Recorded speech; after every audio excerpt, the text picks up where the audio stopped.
ഗവർണറുടെ ഭരണഘടനാപരമായ അധികാരങ്ങൾ പാഠപുസ്തകത്തിൽ ഉൾപ്പെടുത്താൻ വേണ്ടി തീരുമാനിച്ചിരിക്കുകയാണ്. ഈ വർഷം 10ാം ക്ലാസ്സിലെ 2ാം വോള്യത്തിൽ ഉൾപ്പെടുത്താനാണ് ഉദ്ദേശിക്കുന്നത്. ഇത് കൂടാതെ 11, 12 ക്ലാസ്സിലത്തേക്കുള്ള പാഠപുസ്തകങ്ങൾ പുതുക്കുന്നതിന് വേണ്ടി തീരുമാനിച്ചിട്ടുണ്ട്. അങ്ങനെ പുതുക്കുന്ന അവസരത്തിൽ ഏതെല്ലാം ഭാഗത്ത് ഉൾപ്പെടുത്താൻ കഴിയുമോ ആ ഭാഗത്തൊക്കെ തന്നെ ഗവർണറുടെ ഭരണഘടനാപരമായ അധികാരങ്ങളെ സംബന്ധിച്ചിടത്തോളം ഉൾപ്പെടുത്തുന്നതാണ്. ഭരണഘടനാ മൂല്യങ്ങൾ ഉയർത്തിപ്പിടിച്ചാണ് സംസ്ഥാനത്തെ പാഠ്യപദ്ധതി പരിഷ്കരിച്ചിട്ടുള്ളത്. അത് ജീവിതത്തിൽ പകർത്തുവാൻ ആവശ്യമായ പിന്തുണയും സ്കൂൾ വിദ്യാഭ്യാസ പ്രവർത്തനങ്ങളിലൂടെ നൽകുവാൻ പൊതുവിദ്യാഭ്യാസ വകുപ്പ് മുൻഗണന നൽകുകയും ചെയ്യും. ഗവർണർമാരുടെ ഭരണഘടനാ അധികാരങ്ങൾ പാഠപുസ്തകത്തിൽ ഉൾപ്പെടുത്തുന്നതിനോട് വിയോജിപ്പില്ല.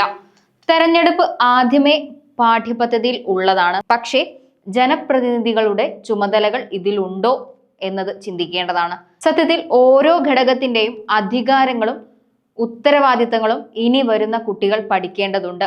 അങ്ങനെ പഠിച്ചാൽ ഇനി വരുന്ന തലമുറയ്ക്ക് വിലയിരുത്താനാകും, വിമർശിക്കാനാകും, ചോദ്യം ചെയ്യാനും കഴിയും. കൂടാതെ ഒരു പൗരന്റെ അധികാരവും ഉത്തരവാദിത്വവും ഭരണത്തിലുള്ള സ്ഥാനവും അവരെ പറഞ്ഞു പഠിപ്പിക്കണം. തിരുത്തലുകളോടോ ചേർത്ത് വെക്കുന്നതിനോടോ ആർക്കും വിയോജിപ്പില്ല. ഇനി മുതൽ 10ാം ക്ലാസ്സിന്റെ 2ാം ഭാഗത്തിലാണ് ഗവർണറുടെ ഉത്തരവാദിത്തങ്ങൾ പ്രതിപാദിക്കുക. അത് ഇനി വിദ്യാർത്ഥികൾ പഠിക്കും. +1, +2 പാഠ്യപദ്ധതിയിലും ഇത്തരത്തിലുള്ള മാറ്റങ്ങൾ വരും എന്നാണ് അറിയുന്നത്. ഗവർണറുടെ ഭരണഘടനാപരമായ അധികാരങ്ങൾ പാഠപുസ്തകത്തിൽ ഉൾപ്പെടുത്താൻ വേണ്ടി തീരുമാനിച്ചിരിക്കുകയാണ്. ഈ വർഷം 10ാം ക്ലാസ്സിലെ 2ാം വോള്യത്തിൽ ഉൾപ്പെടുത്താനാണ് ഉദ്ദേശിക്കുന്നത്. ഇത് കൂടാതെ 11, 12 ക്ലാസ്സിലത്തേക്കുള്ള പാഠപുസ്തകങ്ങൾ പുതുക്കുന്നതിന് വേണ്ടി തീരുമാനിച്ചിട്ടുണ്ട്.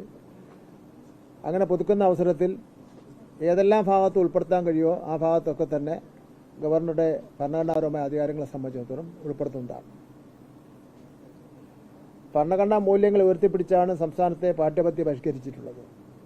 അത് ജീവിതത്തിൽ പകർത്തുവാൻ ആവശ്യമായ പിന്തുണയും സ്കൂൾ വിദ്യാഭ്യാസ പ്രവർത്തനങ്ങളിലൂടെ നൽകുവാൻ പൊതുവിദ്യാഭ്യാസ വകുപ്പ് മുൻഗണന നൽകുകയും ചെയ്യും. രാജ്യത്ത് ഗവർണർമാരെ ഉപയോഗിച്ചുകൊണ്ട് തിരഞ്ഞെടുക്കപ്പെട്ട സർക്കാരുകളെ അസ്ഥിരപ്പെടുത്തുവാനുള്ള ശ്രമങ്ങൾ വർദ്ധിച്ചു വരികയാണ്. ഗവർണർമാരുടെ ഭരണഘടനാപരമായ അധികാരങ്ങളെക്കുറിച്ച് സുപ്രീം കോടതി തന്നെ വ്യക്തമാക്കുകയും ചെയ്തിട്ടുണ്ട്.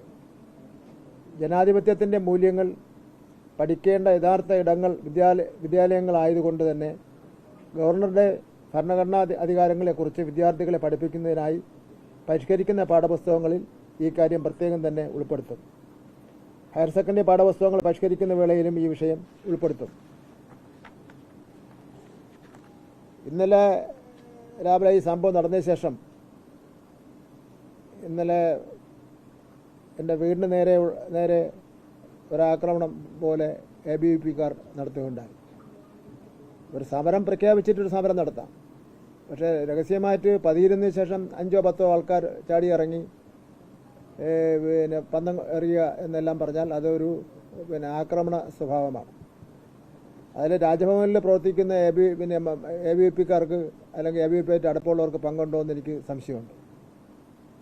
ഇത് മാത്രമല്ല, ഇന്ന് വഴുതിക്കാട് ഏതാനും ചാനലുകാരുടെ ഉണ്ടായിരുന്നു. വഴുതിക്കാട് ഒളിമ്പിക് അസോസിയേഷൻ്റെ ഒരു പരിപാടിയിൽ പങ്കെടുത്ത ശേഷം റോഡിൽ വന്ന അവസരത്തിൽ പതിയിരുന്ന് ഒരു 15ഓളം വരുന്ന ABVP-കാർ വാഹനത്തെ ആക്രമിച്ചു. ദേശീയ പതാക വലിച്ചു കയറി. നമ്മുടെ കാറിലുണ്ടായിരുന്ന ദേശീയ പതാക വലിച്ചു കയറി. ഇതൊക്കെ രാജ്ഭവൻ അറിഞ്ഞുകൊണ്ടാണോ നടക്കുന്നതെന്ന് സംബന്ധിച്ചിടത്തോളം എനിക്ക് സംശയമുണ്ട്. അത് ഒരു സമരം പ്രഖ്യാപിച്ചിട്ട് വേണമെങ്കിൽ കരാവ് ചെയ്യുകയോ എന്ത് വേണോ ചെയ്യാം. പക്ഷേ പതിയിരുന്ന് ആക്രമിക്കുക എന്ന് പറഞ്ഞാൽ അത് ദുഷ്ടലാക്കോട് കൂടിയാണ് ആ കാര്യങ്ങൾ ചെയ്തിരിക്കുന്നത്. ഏതെങ്കിലും ഉന്നത കേന്ദ്രങ്ങൾ പറയാതെ അത്തരം പ്രവൃത്തികളിലേക്ക് ഈ ABVP-കാർ പോകാനുള്ള സാഹചര്യം കുറവാണ്. അതുപോലെ തന്നെ ഇപ്പോൾ ഇംഗ്ലീഷ് ഭാഷയെ സംബന്ധിച്ചിടത്തോളം ബഹുമാനപ്പെട്ട ശ്രീ അമിത് ഷായുടെ ഒരു പ്രതികരണം ഉണ്ടായിരുന്നു. ഇംഗ്ലീഷ് സംസാരിക്കുന്നവർ ലജ്ജിക്കുന്ന കാലം വിദൂരമല്ലെന്ന കേന്ദ്ര ആഭ്യന്തരമന്ത്രി അമിത് ഷായുടെ പരാമർശം തികച്ചും അപലനീയമാണ്. ഒരു ഭാഷയും മറ്റൊരു ഭാഷയേക്കാൾ ഉയർന്നതോ തരം താഴ്ന്നതുമല്ല. ഓരോ ഭാഷയ്ക്കും അതിൻ്റേതായ പ്രാധാന്യം ഉണ്ട്. ഇംഗ്ലീഷ് ഒരു അന്താരാഷ്ട്ര ഭാഷ എന്ന നിലയിൽ അറിവിൻ്റെയും ആശയവിനിമയത്തിൻ്റെയും പ്രധാന ഉപാധിയാണ്. അത് രാജ്യത്തിൻ്റെ പുരോഗതിക്ക് സഹായകരമാവുകയേ ഉള്ളൂ.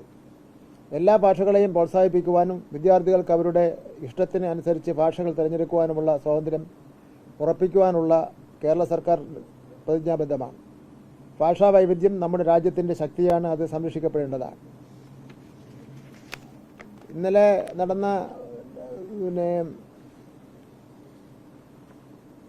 സ്കൗട്ട്സ് ആൻഡ് ഗൈഡ്സിൻ്റെ അതിനൊരു എക്സിക്യൂട്ടീവ് കമ്മിറ്റി ഉണ്ട്. അതിൻ്റെ പ്രസിഡന്റ് എന്ന് പറയുന്നത് വിദ്യാഭ്യാസ മന്ത്രിയാണ്. അതിനൊരു സെക്രട്ടറി ഉണ്ട്, അതിനൊരു കമ്മിറ്റി ഉണ്ട്. ആ കമ്മിറ്റി ഉടനെ വിളിച്ചു ചേർത്ത് സ്കൗട്ട്സിൻ്റെ ഭാവി പ്രവർത്തനങ്ങളെ സംബന്ധിച്ചിടത്തോളം ആലോചിക്കുകയും ഇവിടെ ഇന്നലെ നടന്ന കാര്യങ്ങളെ സംബന്ധിച്ചിടത്തോളം ചർച്ച ചെയ്യുകയും ചെയ്യും.